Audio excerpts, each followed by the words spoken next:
Sheldon was clearly targeting Caitlin Clark most of this game, and that is, that comes from a function of, she guarded her in one-on-one situations a lot up the court, and then rolled into a lot of doubles in the half court, but there was talking and chirping all game, and for me it was punctuated by Caitlin Clark's final play before she came out of the game, where she stares Jacy Sheldon down essentially demonstrates, she's like, if you poke me in my eye, I will shoot it in yours. And she crosses her, finds the favorite spot, free throw line extended from the logo area, big fuck you 3 to Jacy Sheldon, yells at the Connecticut bench, yells at the crowd.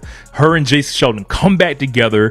Caitlin fires up the audience, basically tells Jacy Sheldon, you are a bum. The immediate aftermath of Sheldon's attack exposed the deep and long simmering frustration fans have felt for years. Within hours, social media erupted in outrage. Hashtags like #BenJacy Sheldon trended across multiple platforms while furious.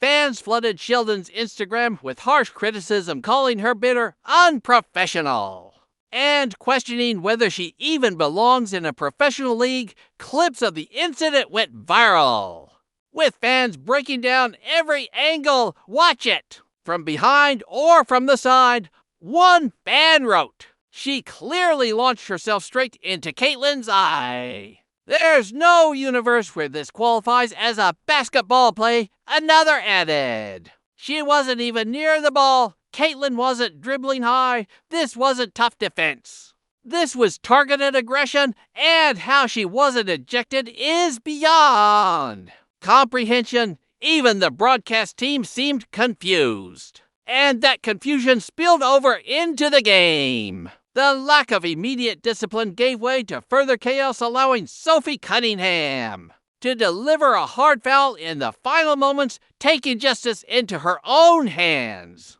The outrage didn't stop with fans. Mainstream media figures joined the chorus. On The Tonight Show, Jimmy Fallon addressed the league directly. What is going on in the WNBA? Protect Caitlin Clark at all costs. Enough of this, please. When late-night television starts airing grievances about basketball officiating, you know the issue has broken through the cultural ceiling. Dave Portnoy of Barstool Sports didn't hold back either. He called Sheldon and Mabry jealous loser punks and told them to go play in a recreational league where no one cares about you. He wasn't alone. Dozens of sports commentators slammed the WNBA for allowing a dangerous pattern of unchecked violence to continue. This is the kind of negative publicity the WNBA desperately wants to avoid.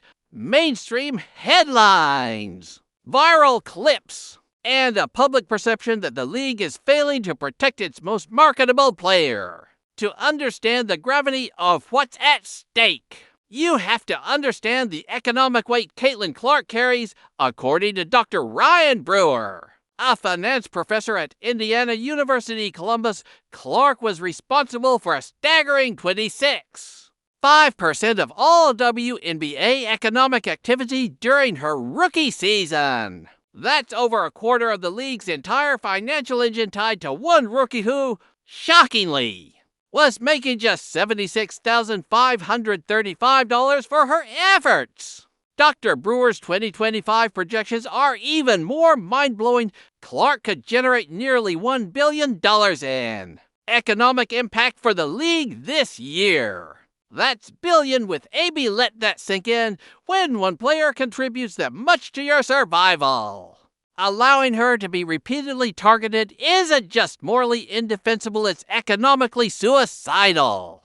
As one fan ranted in a now viral video, bring Caitlin Clark to the NBA right now because the refs aren't going to protect her here. She's out there alone. That eye poke, that shove, that's malice in the palace level activity. And the worst part, she got a technical. No one on her team even stepped up. Where's the fight? This wasn't just about one foul or one shove. It was a breaking point, a reckoning. And fans are making it crystal clear. if the WNBA can't protect its golden goose. The league might not survive the backlash. They're not even hiding it anymore. You watch the replay, and it's crystal clear. Yo! They've been targeting Caitlin Clark, and now even neutral fans are asking, wait, how are y'all letting this happen? How is no one stepping in to protect this girl? Clark is clearly a superstar, no debate there, but let's be honest there. Are other stars in the WNBA, yet none of them, are being treated the way Caitlin Clark is. And if the league doesn't wake up soon, they're going to fumble everything: ratings, sponsorships, and public trust. You lose Caitlin, you lose the momentum, period. The WNBA's official response to Sheldon's eye poke attack? Absolutely. Pathetic. Sheldon was assessed a flagrant 1 foul. That's an automatic fine of just $2,000. Marina Mabrey! Her technical foul was upgraded to a flagrant 2, earning her a laughable $400 fine. Yes, less than a nice dinner in New York, and here's the kicker, Sophie Cunningham. The only player who stepped up to defend Caitlin received a flagrant 2 during the game and an additional undisclosed fine from the league afterward. The message? Attack Caitlin Clark, paid $100, defend her, get fined and punished. It's backwards, completely broken. Fans aren't just mad anymore, they're organizing. Petitions are popping up across the internet demanding stricter discipline. Hundreds of signatures are rolling in by the hour. People are demanding fines in the tens of thousands. They're saying what everyone's thinking: anything less than a month's salary isn't a real deterrent. Some fans even want a portion of those fines paid directly to Caitlin Clark as compensation for the abuse she's endured. And let's talk about the media circus. ESPN's Monica McNutt said she had no problem with Marina Mabrey's foul.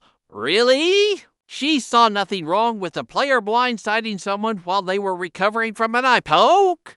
People are comparing Sophie Cunningham's foul, where she actually tried to protect her teammate, to Marina Mabrey's off-ball, senseless shove.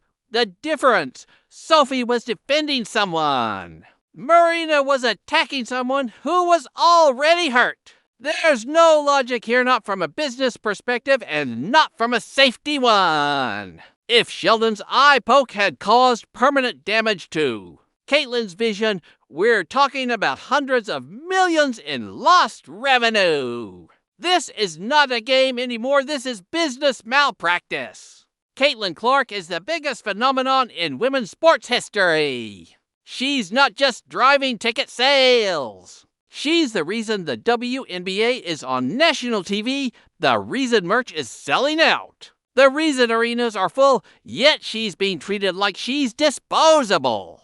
Like a target when cities are restructuring venues just to handle the crowd she draws. When television ratings triple every time she plays. When one player alone increases a franchise's value from $90 million to $340 million in a single year, you protect her. Anything less isn't just negligent. It's suicidal for the league. Let's put it plainly, Caitlin Clark is the WNBA.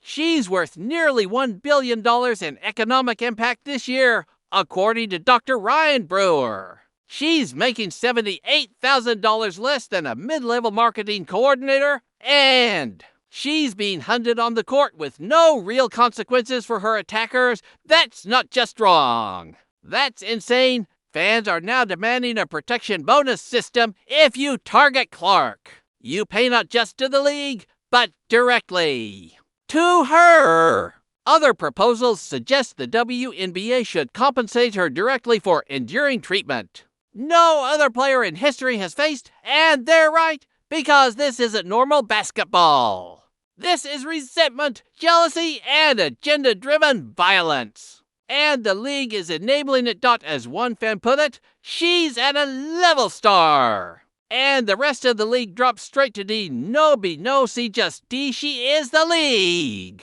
and they're letting her get punched in the face and shoved to the floor while they fine people to $100 for it. Watch the Connecticut Sun game back.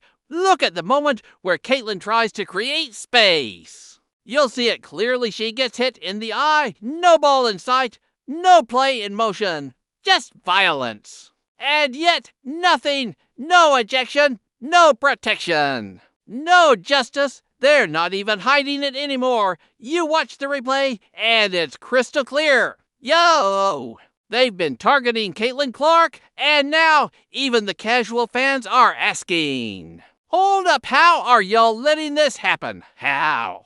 Is no one stepping in to protect this girl? Caitlin Clark is a superstar, no debate. But let's be honest, there are plenty of stars in the WNBA.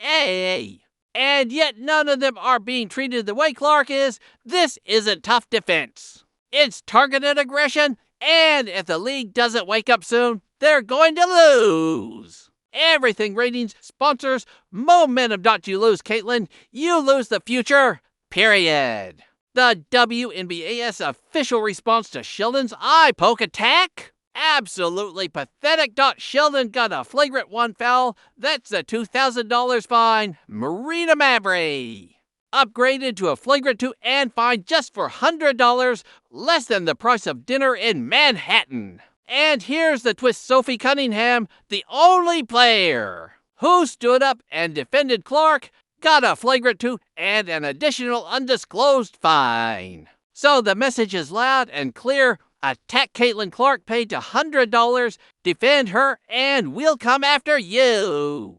It's upside down. It's broken, and fans aren't just upset anymore. They're mobilizing. Petitions are circulating. Signatures are piling up.